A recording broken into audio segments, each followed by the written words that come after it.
আজকে আমরা ব্রিদিং কিভাবে করবেন দৌড়ের সময় সেই জিনিসটা নিয়ে কথা বলবো।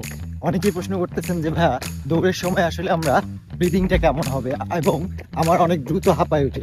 তো প্রথম যে জিনিসটা মাথায় রাখতে হবে, আমরা যখন আস্তে দৌড়াবো তখন ট্রাই করব আমরা নাক দিয়ে ব্রিদিং করতে, নাক দিয়েই ছাড়তে।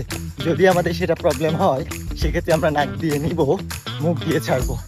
আর যখন আমরা জোরে দৌড়াবো তখন নাক এবং মুখ দুটো দিয়েই নিতে হবে।